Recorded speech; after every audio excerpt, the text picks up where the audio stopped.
Halo Sobat Jatim, kembali lagi di podcast Ruang Informasi episode ke-82 kali ini. Sobat Jatim, episode kali ini istimewa sekali karena kita semua sedang memperingati 80 tahun hari jadi Provinsi Jawa Timur. Momen yang bukan cuma sekedar perayaan tapi juga sebuah ajakan untuk merefleksikan sudah sejauh apa perjalanan kita Provinsi Jawa Timur dan apa saja kontribusi Jawa Timur dalam membangun Indonesia. Nah, provinsi kita ini menarik banget untuk kita bahas Sobat Jatim. Sebagai provinsi dengan kontribusi besar terhadap pembangunan nasional, Jawa Timur sudah punya banyak kisah sukses, tokoh inspiratif dan juga tentunya capaian strategis. Dan capaian ini tentu tidak datang dengan sendirinya. Inilah bukti nyata dari filosofi Jawa Timur, yaitu yang kita selalu pegang teguh, Jer Basuki Mowo Beyo, yang bahwa keberhasilan dan kemakmuran harus diupayakan dengan kerja keras dan pengorbanan. Dan semangat inilah yang mendorong setiap langkah strategis di Provinsi Jawa Timur. Salah satunya adalah melalui program Misi Dagang Jawa Timur, yaitu sebuah langkah strategis untuk memperkuat konektivitas ekonomi, membuka peluang kerjasama lintas daerah bahkan hingga internasional. Dan di episode kali ini kita akan membedah lebih dalam bagaimana Misi Dagang Jawa Timur ini menjadi motor penggerak ekonomi, membuka peluang kerjasama lintas daerah bahkan sampai ke internasional. Untuk itu kita sudah hadir bersama saya di sini. Ada Kepala Dinas Perindustrian dan Perdagangan Provinsi Jawa Timur, Bapak Iwan. Selamat pagi, Bapak. Pagi semuanya, Sobat Jatim Dan Sobat Indak. dan Sobat Indag, saya sapa juga ya. Betul, boleh sekali Bapak. Dan ini pertama kali loh Bapak mampir, nge. Pertama kali, Alhamdulillah ya. akhirnya Bapak bisa Kita bisa. sowan main-main ke studio kami, studio podcast Ruang Informasi Bapak. Dan Sobat Jatim, nanti kita akan membahas misi dagang ini dengan detail seperti apa progresnya misi dagang, bagaimana cara misi dagang ini menentukan provinsi yang akan didatangi dan juga produk-produk yang akan dibawa seperti itu nggih Pak Iwan? Baik, mungkin Bapak bisa menyapa Sobat Jatim juga Sobat Indak sekaligus ini Bapak memberikan doa terbaik untuk Provinsi Jawa Timur. Ini masih dalam suasana HUT Jatim ke-80. Monggo silakan. Terima kasih Mas Pendi dan semuanya. Selamat siang kepada Sobat Jatim dan Sobat Indag semuanya. Alhamdulillah pada hari ini saya bisa hadir di dalam podcast dan tentunya kita akan membicarakan terkait dengan bagaimana supporting Jawa Timur terhadap perekonomian nasional. Kemarin Ibu Gubernur sudah menyampaikan sebuah pidato yang luar biasa dan kebetulan saya menjadi komandan upacaranya. 25% emang PDRB Jawa Timur itu PDRB Pulau Jawa disumbang oleh Jawa Timur. Dan tentunya 14% itu sumbangsih kepada nasional.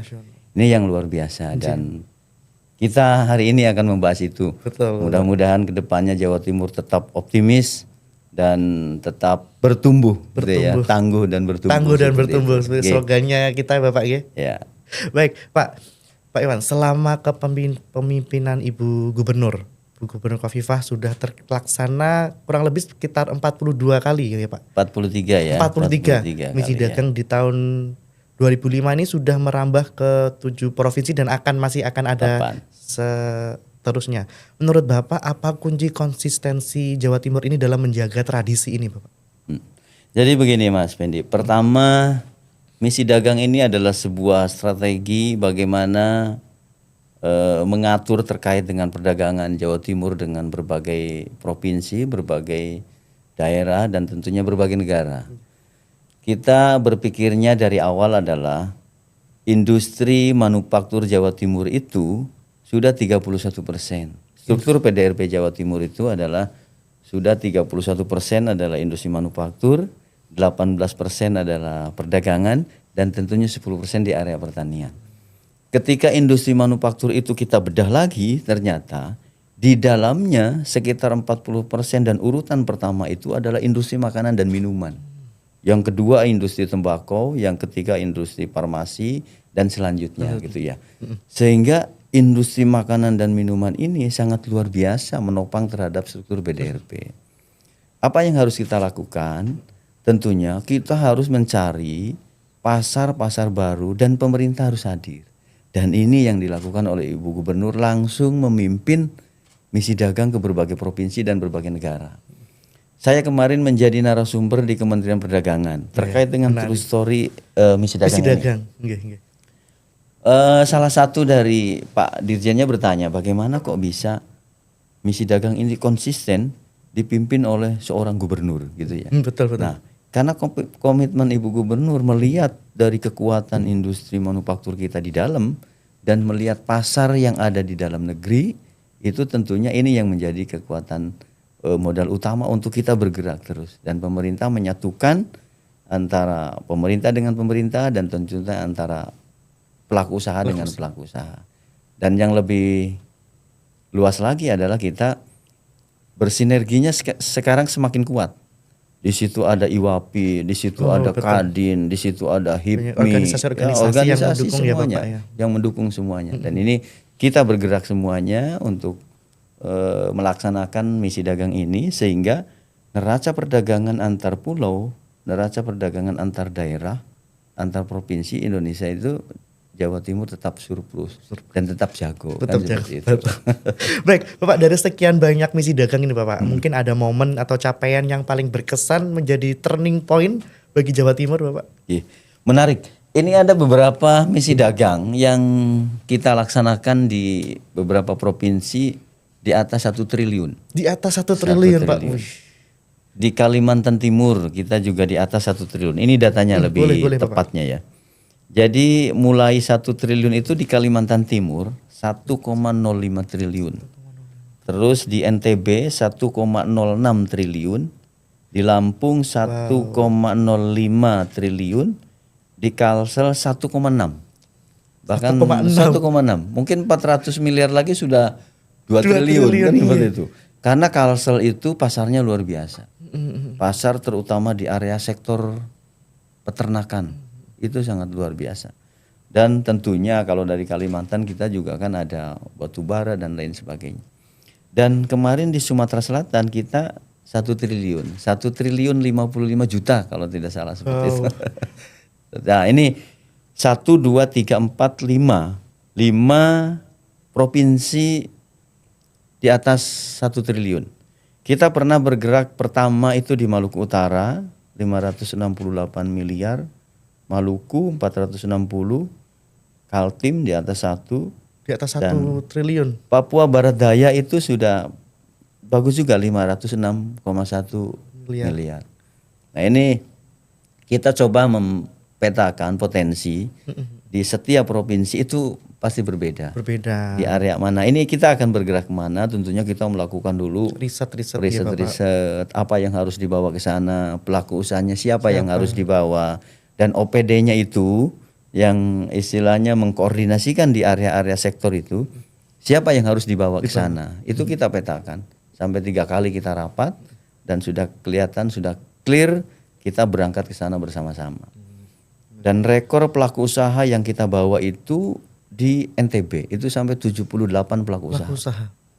78 pelaku usaha, di Kaltim 71 pelaku usaha, dan kemarin di Sumatera Selatan itu 55 pelaku usaha. Jadi luar biasa saya kira. Iya, luar biasa. Ini dari mulai awal kepemimpinan Ibu Gubernur 2019 sampai 2025 kita sudah melibatkan 2.959 pelaku usaha yang berangkat misi dagang. Ini menjadi kekuatan besar saya kira, dan ini menjadi tugas dari kita semua untuk bagaimana memantau terkait dengan alur perdagangan Jawa Timur. Karena potensinya sangat luar biasa. Menurut saya luar biasa sekali transaksi di misi dagang bisa sampai 1 T, 1 T lebih seperti itu di Papua juga. Sekarang 500. Struktur PDRB kita itu dari industri manufaktur, di bawah di dalamnya itu adalah makanan dan minuman urutan pertama. Yang kedua tembakau. Makanya transaksi untuk rokok dan lain sebagainya ya. Itu sangat tinggi sekali. Pasti masuk di dalam 10 terbesar di dalam transaksi yang ditampilkan. Karena kita di dalam forum misi dagang itu kita selalu menampilkan 10 transaksi terbesar gitu seperti itu. Dan ini mereka tanda tangani bersama, disaksikan oleh kedua pimpinan antar provinsi itu. Gitu Mas Fendi. Ya karena saya memang Sobat Jatim juga saya itu selalu mengikuti Dan Misi pernah Dagang. jadi MC juga kan? Iya dulu ya Pak ya. Maksud Pernah saya jadi benar-benar MC. mengikuti Misi Dagang ini benar-benar wah, gak cuman tukar ini aja Pak, ekonomi nilai ekonomi juga tukar sosial budaya. Nah itu juga. yang kami sampaikan juga. Iya Bapak. Ini akan sudah riset ya teman-teman Dinas Kebudayaan dan Pariwisata. Besok akan membawa wastranya itu dari Sumeneb. Wastra budaya Ini sudah di riset oleh teman-teman pariwisata Iya. dan apa yang harus ditampilkan, ceritanya seperti apa. Tetapi batiknya dari Sumeneb. Sumeneb. Kalau kemarin kan dari Lumajang, Nggih, ada lagi dari Banyuwangi, Pak Bupatinya kita juga undang. Nah ini sebuah, menurut saya sebuah kegiatan yang luar biasa. Selain kita berbisnis, kita menyampaikan terkait dengan budaya-budaya yang dari Jawa Timur. Jawa Timur dan saling bertukar. Jadi Dinas Perindustrian, Nggih. Pariwisata, Kelautan, Perikanan, pertanian, Perkebunan, Kehutanan, Peternakan. itu semua peternakan, semuanya bersinergi. sinergi ya Pak ya. Semuanya bersinergi. Kami biasa. selalu ada grupnya gitu. Ini yang potensi yang mana? Ayo kita maksimalkan gitu, sehingga terpotensi, ternilai bahwa alur perdagangan ke provinsi ini adalah bahan bakunya ini, pelaku usahanya ini yang kita harus bawa. ditentukan. Dan namanya bisnis mungkin ya. Jadi kita ajak ke sana ya semuanya berangkat. Dan tentunya memang dari riset-riset tadi Bapak ya, dari misalnya Jawa Timur mau ke Lampung, Jawa Timur mau ke Kalsel, jadi di sana butuhnya apa dan kita juga membutuhkan apa. Dan seperti itu. lebih apa ya? Lebih bagus lagi dan lebih apa namanya? Setelah misi dagang satu provinsi, kita punya grup. Satu provinsi ini punya grup dan ratusan itu isinya. Dan itu yang kami komunikasikan, kami serahkan ke Kamar Dagang dan Industri. Ini harus dikelola ini. Biar berkelanjutan Grup ini. ya Iya, Bapak ya. supaya berkelanjutan. Jadi komunikasi. Grup yang satu dengan satunya berbeda. Misalkan ini Kalsel pasarnya ternak. Ini misalkan ke NTB pasarnya misalkan bahan baku ternak, itu beda. Misalkan ini ke Lampung, tadi diskusi kita misalkan ini kopi dan lain sebagainya, beda. Itu pasarnya beda. Dan pelaku-pelaku usaha yang kita kurasi dan lain sebagainya juga beda. Berarti memang cara menentukan provinsi tujuan itu dengan melihat potensi pasarnya betul ya Pak, dan juga atau mungkin ada strategi lain Bapak selain itu? Yang pertama tentunya kita melihat juga struktur pertumbuhan ekonominya. Struktur pertumbuhan ekonominya misalkan yang tertinggi sekarang kan di Maluku Utara dulu. Nah, coba kita bergerak ke sana. Kondisi ekonominya seperti apa, kita sandingkan.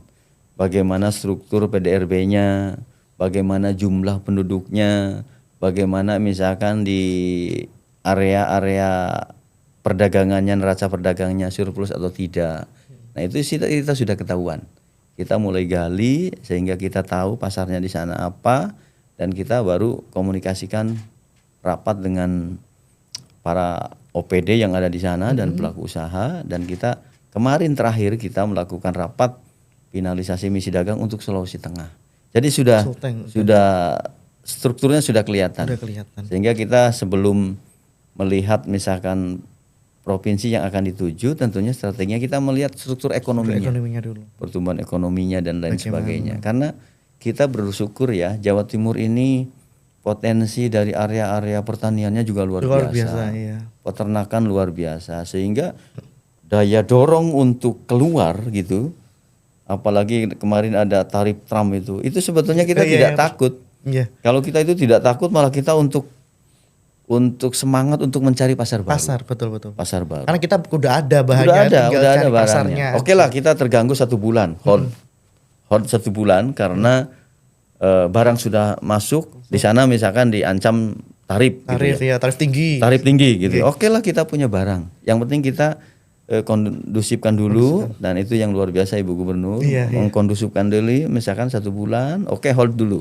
Neraca perdagangan kita pasti agak turun dulu. Yang tadinya Amerika misalkan urutan pertama, begitu dalam sebulan ini karena ada hold dulu itu, sehingga Swiss masuk di urutan pertama gitu. Amerika turun. Kita punya barang dan kita tinggal mencari. Itu yang dilakukan oleh kami setiap 1 bulan sekali kita ada bisnis matching online ke berbagai negara. dibantu oleh atas perdagangan. Karena kita tidak punya biaya untuk melakukan misi dagang kan. Jadi akhirnya dengan online itu nggih Bapak Ya, supaya dengan tahu online, ya. ya betul.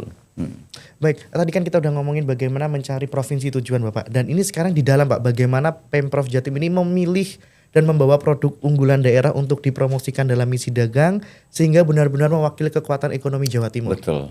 Itu yang jangan sampai salah memilih.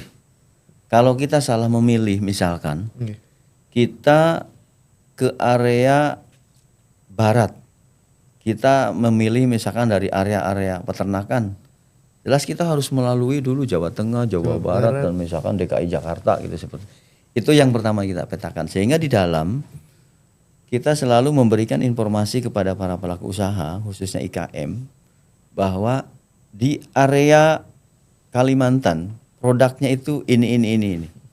Sehingga yang mendaftar itu ya sesuai dengan arahan kita.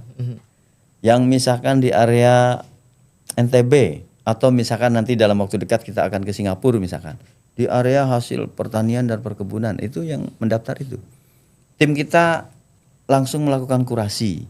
Ada 26 tenaga kurasi yang sudah tersertifikat. Dia akan mengkurasi dari mulai di situ sudah enggak ada halalnya, di situ enggak sudah ada misalkan dari BPOM-nya. Di situ bagaimana kemasannya dan lain sebagainya. Nah, itu baru ditawarkan. Ditawarkan di dalam forum. Misi dagang. Nanti ada semacam tawaran dan lain sebagainya, dia akan komunikasi di belakang dan akan melaporkan ke kita bahwa kami akan ikut secara mandiri membawa barang kami karena kami sudah ketemu ini. Betul. Nah, kita tinggal mengumpulkan saja data-data itu sehingga Pramisi Dagang itu sangat membantu. Dan tentunya diawasi juga ya Pak, diawasi ya, juga. Kemasannya, isinya produk tadi memang Bapak tadi bilang nggak tiba-tiba aja langsung gitu. Dibawa. Misalkan ini bagaimana kita juga kebetulan punya UPT Maminta. Iya, UPT Mamin. Jadi kita bagaimana sisi kemasan ini biar menarik gitu ya Bapak ya. Menarik dibawa ke sana kan. Itu strategi awalnya. Emang jangan sampai salah memilih. Betul. Untuk berangkat ke sebuah tujuan untuk melakukan misi dagang supaya tidak sia-sia. Terus IKM juga bisa terbantu. Betul. Nah, ini menarik Bapak tentang UKM Bapak. Kan misi dagang ini tidak hanya menghasilkan angka transaksi ya Bapak ya, tapi juga efek yang berantai. Mungkin bisa diceritakan Bapak contoh nyata bagaimana UMKM atau industri lokal ini ikut merasakan manfaat jangka panjangnya Bapak. Oke. Ini ada salah satu misalkan gula aren. Gula aren. Kita pernah bawa gula aren dari Pacitan ini ke berbagai provinsi. Dan sampai menembus ke luar negeri. Nah, itu manfaatnya kan luar biasa. Sampai penambahan ada tenaga kerja, tentunya penambahan penghasilan dan luar biasa. Itu adalah sisi sebuah ekosistem dari IKM yang kita bawa, kita promosikan dan mereka punya jaringan. Habis itu mereka juga bisa meningkatkan tenaga kerja yang banyak kan seperti itu. Dan next level gitu Bapak ya. Seperti itu. Kita awasi itu dari mulai kecil, menengah sampai kalau yang besar mungkin kan sudah korporasi kan seperti itu, sudah tidak masalah gitu kan. Dia pasar sudah banyak. Tapi kita yang 96% itu adalah industri kecil dan menengah. 96% Bapak. 96% itu adalah industri kecil. Yang baru nggak nyampe 1%, yang menengah baru itu besar. Yang itu kekuatan kita. Makanya dibanding dengan UMKM itu sangat sebanding. KM-nya juga 96%, UMKM-nya juga 9, sekian juta kan seperti itu, dan mampu memberikan kontribusi PDRP 60 sekian persen. Nah, ini yang kita terus dampingi kan seperti itu, sampai ke pasarnya. Yang awalnya cuman di daerah lokalan aja, tapi dengan adanya misi dagang ini mereka para pelaku usaha itu bisa mengembangkan ya Pak, mengepakkan sayap sampai kemana-mana. Itu luar biasa. Ini sudah mulai informasi ini kan sudah ada yang ke Singapura itu sudah banyak yang daftar. Itu resmi kita umumkan. Itu prosesnya mendaftar gitu Bapak? Atau mendaftar di link kan ada linknya kita. Linknya. Di IG itu kita share di IG, dia daftar dan kita akan kurasi, kita ambil berapa kan seperti sesuai dengan yang ada di sana. Baik, Bapak, sejauh mana multiplier effect ini dari misi dagang ini mendorong daya saing produk Jawa Timur di tingkat nasional maupun di internasional, Bapak? Eh, Tentunya akhir-akhirnya adalah bagaimana neraca perdagangan Jawa Timur itu bisa naik, bisa surplus, dan akhirnya kesejahteraan masyarakat juga terjaga. Lapangan kerja terjaga, bisnis IKM juga terjaga. Itu kan pada akhirnya bisa dilihat dari data saja. Bagaimana dari tahun ke tahun neraca perdagangan Jawa Timur itu selalu surplus, terutama kekuatan dalam negerinya. Ini kan sebuah sebab dan akibat gitu ya. Kami juga membuka pasar di dalam negeri, kami juga membuka pasar di luar negeri, sehingga neraca perdagangan ini kita selalu surplus. Sampai dengan semester 1 pun kita sudah 120,61 triliun surplusnya. Nah, ini mudah-mudahan nanti di akhir tahun tetap optimis. Amin, amin. Barang kita bisa IKM juga bisa naik level gitu. Lebih banyak keluar ya, Pak. Keluar bisa tingkat global kan, tingkat global itu dunia. Karena tidak kalah bagus juga kan produk-produk IKM kita. Betul. Produk lokal ya Pak ya, dikenalkan sampai kemana-mana seperti itu. Dan yang menjadi kekuatan kita juga kita dibantu oleh atase perdagangan. Itu yang sangat membantu gitu ya. Dan sekarang program Ibu Gubernur Misi Dagang ini mau dicontoh oleh Kementerian Perdagangan, khususnya Direktorat Jenderal Perdagangan Dalam Negeri. Jadi akan melakukan, kita selalu undang kan seperti itu. Akan melakukan misi dagang mungkin dari ini ke ini kan seperti itu. Ya kalau mereka sih ke luar negeri kan, perdagangan ke luar negeri emang tugasnya kan seperti itu. Tapi untuk di dalam negeri mereka juga akan memfasilitasi. Kalau Jawa Timur kan emang kita, ya Jawa Timur punya hak untuk memfasilitasi, membuka kan teman-teman dari IKM. Tapi ini mungkin banyak pertanyaan dari Sobat Jatim dan Sobat Indak juga Pak. Kayak misi dagang ini tuh emang inisiasinya dari Jawa Timur atau mungkin ada daerah lain yang juga punya misi dagang seperti ini Bapak? Kita sering didatangin oleh provinsi lain gitu ya, misi dagang itu. Tetapi skalanya kecil. Cukup misalkan 1 kadis atau 2 kadis. Dengan beberapa IKM. Beberapa komoditi gitu Bapak. Beda dengan kita. Semuanya kalau ini kita ya. mah misalkan berapa pelaku usaha, puluhan. Jadi satu bikin sebuah forum, namanya forum di situ misi dagang dan investasi. Sebelumnya juga sudah dikomunikasikan sehingga transaksinya lebih besar lagi. Dan kita juga buka booth kan seperti itu. Stand-stand yang ada di sana. Kita buka semua pamer. Itu bedanya. Mungkin yang lain, kemarin saya juga didatangin. Kami juga didatangin dari provinsi tertentu lah ya. Ada mungkin sekitar 5 provinsi datang. Ya timnya ya kecil. Skalanya kecil ya Bapak ya. Kalau misi dagang ini memang semua dari berbagai UKM, berbagai komoditi, berbagai OPD juga ini saling bersinergi. Dan yang lebih kuat lagi adalah saya ini kan hanya, kata Bu Gubernur itu apa ya namanya, bukan komandan lah, koordinator gitu ya, ketua gitu. Tapi kan yang lain di belakang saya itu dinas-dinas kan, dinas terkait peternakan. Ini semuanya mengkondisikan, mempetakan bagaimana di area peternakan itu kemana ini larinya. Jadi kami selalu mengkomunikasikan itu. Itu bedanya misi dagang yang dilakukan oleh Jawa Timur. Betul. Mungkin wah gitu ya. Iya, soalnya. Tetapi kan sebetulnya banyak yang mandiri kan. Iya, saya baru tahu ternyata banyak yang mandiri itu tadi. Kami itu setiap dalam misi dagang hanya fasilitasi 7 IKM kok rata-rata. 7 sampai 10 lah. Yang lainnya kan sudah mandiri. Sudah mandiri. Di daftar sendiri gitu-gitu. Daftar sendiri, berangkat sendiri. Di sana. Dan luar biasa lagi, ada Kadin. Kadin sini sama Kadin sana sudah komunikasi. Ada IWAPI, ada HIPMI. HIPMI ini sekarang. HIPMI ya. Anak-anak muda ini sekarang gabung ini, tambah kuat muda lagi. Itu ya Pak. Dan ketua HIPMI-nya juga luar biasa. Jadi tambah kuat.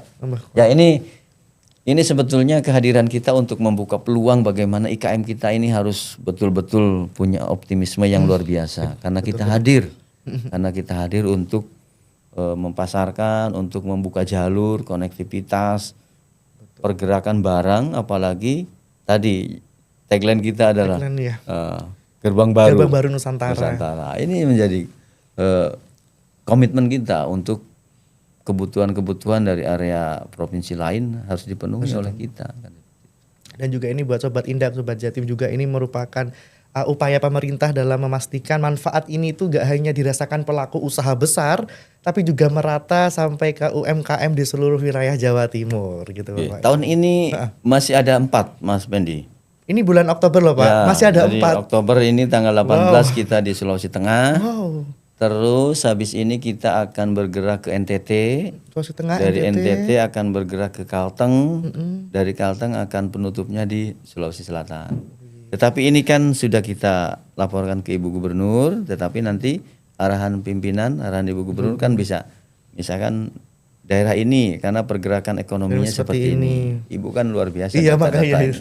Jadi kalau Pak Iwan di daerah ini data-datanya seperti ini. Ibu sangat menguasai itu. Jadi kita ya Tinggal nunggu Ibu tinggal aja ini. istilahnya memberikan data, Ibu juga sudah kuat datanya. Nggih. Jadi punya 3 lagi, jadi kita masih hadir di tengah-tengah IKM yang ribuan ini. Dan mudah-mudahan perdagangan kita di akhir tahun ini bisa lebih tinggi dari tahun sebelumnya. Gitu ya. Karena kalau neraca perdagangan struktur pertumbuhan ekonomi itu salah satunya itu adalah ekspor impor kan. Kalau ekspor impor itu jalan, itu salah satu indikator bahwa pertumbuhan ekonomi itu bergerak. Ekspornya jalan, ekspor antar daerahnya juga jalan, impornya jalan, apalagi bahan penolongnya banyak gitu ya. Sehingga IKM kita jalan, tenaga kerja jalan, ya dapur juga ngebul kan seperti itu. Iya, dapur yang ngebul. Semuanya bergerak ya Bapak Bergerak. ya. Baik, Bapak menurut Bapak apa peran digitalisasi perdagangan dalam memastikan dampak misi dagang misalnya lewat e-commerce atau marketplace seperti itu Bapak? Nah, itu yang sekarang kita sedang garap ya, sedang garap dan nanti kami juga minta tolong bantuannya dari teman-teman di Kominfo ya. Baik, untuk digitalisasi terkait dengan perdagangan atau pemasaran dari IKM ini. Kan ini ada keterbatasan. Kita mungkin sekarang hanya lewat IG. Dan ini juga kita harus masuk ke area-area digital seperti itu. Ini kita yang harus sekarang sudah mulai kita terus kembangkan itu dan IKM juga ternyata mereka juga sudah relatif lebih komunikatif dan juga tidak tidur terhadap IT dan seperti itu. Nanti tidak ketinggalan ya ternyata. Tidak ketinggalan. Kita tinggal hadir saja. Tinggal hadir saja terus mewadahi mereka gitu. Mewadahi mereka kan. Mempromosikan juga, dibikin konten-konten yang ringan kan sekarang ini kan konten-konten ringan Pak yang lagi hype-hype seperti itu. Baik, Bapak kalau kita melihat ke depan nih Bapak, apa target besar misi dagang ini dalam 5 tahun mendatang? Mungkin apakah ada rencana lagi ke luar negeri Bapak? Oke. Saya kira ke luar negeri ini sangat bagus pasarnya. Tetapi karena berbagai kondisi misalkan ada keterbatasan anggaran bagi pemerintah provinsi maupun pemerintah pusat, kami memanfaatkan misi dagang ini secara online juga. Jadi setiap bulan kita melakukan misi dagang secara online dibantu oleh atasé perdagangan dari kedutaan besar. Dan ini sebetulnya target kita ke depan, jangan sampai pasar luar negeri itu bertumpu pada sebuah benua atau sebuah negara. Ini yang harus kita, kalau bahasa kita sekarang itu melipir ya. Melipir ke Afrika, melipir ke benua Eropa. Kalau Asia mungkin kita sudah menguasai karena secara real kemarin kami juga misi dagang ke Vietnam. Kita ke Hong Kong, kita ke Malaysia, yang dekat-dekat gitu ya, ke Singapura, kita ke Timor Leste gitu ya, terus ke Jeddah dan lain sebagainya. Tapi di luar itu kita juga harus menggarap terkait dengan bagaimana market atau pemasaran barang-barang dari IKM kita. IKM karena 96% itu ya kita IKM kan seperti itu, yang menopang ekonomi kan seperti itu. Yang kedua, target di dalam negeri juga kita jangan ditinggalkan. Karena selama ini neraca perdagangan kita itu jago antar pulau maupun antar daerah. Nah ini yang terus harus kita awasi dan yang paling berat lagi Mas Pendi adalah pasca itu. Setelahnya ya Bapak. Setelahnya ini betul nggak B2B-nya jalan? B2B-nya jalan. Apakah ada masalah dari pendanaan atau ada masalah dari komunikasi atau ada masalah dari pengiriman dan lain sebagainya? Ini kan kita evaluasi tuh. Jadi setelah misi dagang dari Kalsel saya sebar tuh teman-teman itu dari analisa perdagangan itu, dia akan mengorek data itu. Oh ini sudah berjalan, yang ini berjalan, ini berjalan, ini ada masalah ini. Nah itu ketahuan. Berkelanjutan Bapak Berkelanjutan. Ya. Dan semoga semuanya tetap berkelanjutan dan semoga misi dagang kedepannya juga berjalan dengan lancar ya Bapak. Seperti itu. Baik, Bapak mungkin ada sesuatu mungkin yang belum dikeluarkan ke Sobat Jatim dan Sobat Indak, Bapak mungkin ada data. Teman-teman Sobat Jatim dan Sobat Indak, jadi kita perlu bersyukur bahwa Jawa Timur ini adalah sebuah potensi di berbagai sektor. Sektor pertanian, sektor perkebunan maupun sektor perikanan dan kelautan, peternakan gitu ya. Sehingga ini adalah menjadi sebuah kekuatan bagi Jawa Timur bagaimana untuk meningkatkan daya saing produknya supaya bisa berbicara di tingkat global. Nah, ini adalah bersinergi dengan Ibu Gubernur dengan beberapa lembaga gitu. Salah satunya adalah bagaimana kami juga menguatkan desa devisa. Untuk menguatkan raca perdagangan itu. Desa devisa sekarang sudah terbanyak, ada sekitar 291 desa devisa yang sudah bisa melakukan ekspor. Nah, ini juga akan mendorong sebuah neraca perdagangan bagi Jawa Timur. Jadi intinya bahwa kami Dinas Perindustrian dan Perdagangan Provinsi Jawa Timur dengan berbagai stakeholder tentunya akan bersinergi lebih kuat lagi dalam menjaga bagaimana produk-produk Jawa Timur bisa bersaing di level dunia gitu ya. Sehingga begitu diancam, bukan senjata ngancamnya sekarang. Iya. Diancam ini tak naikkan tarifnya loh. Jadi 50% misalkan. Kaos kaki tak naikkan tarifnya 50%. Kita tidak takut lagi. Kita punya pasar kok di sini. Kita punya pasar di sini. Punya produk unggulan itu. Punya produk unggulan. Baik, Bapak terima kasih banyak atas waktunya sudah berkenan mampir. Nanti diundang lagi ya Bapak. Siap. Kita tentunya memang banyak sekali yang bisa kita ulik dari Dinas Perindustrian dan Perdagangan ini sebenarnya Bapak. Cuman kayaknya butuh episode selanjutnya seperti itu,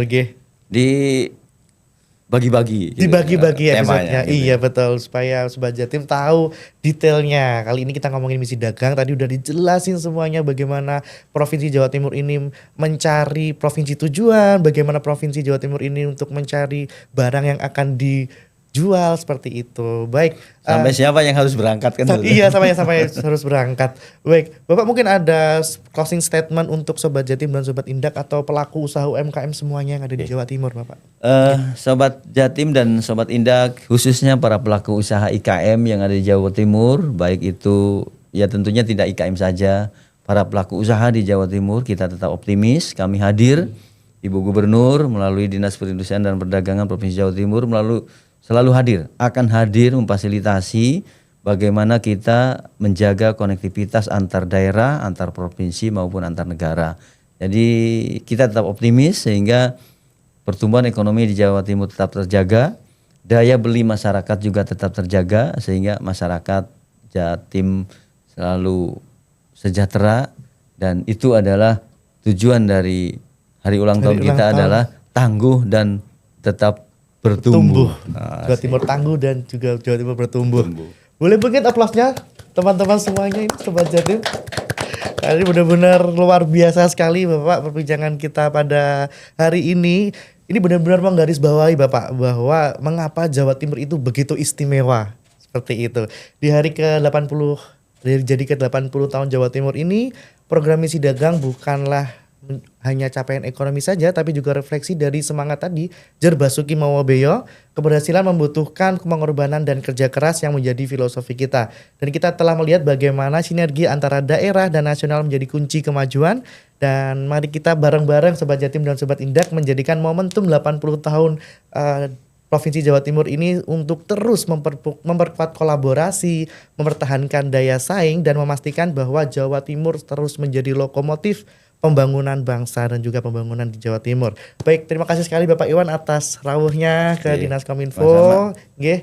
Dan akhir kata Sobat Jatim, saya Yonas Fandi, Pak Iwan dan seluruh kru podcast Dinas Kominfo yang bertugas mengucapkan terima kasih dan sampai jumpa di episode selanjutnya.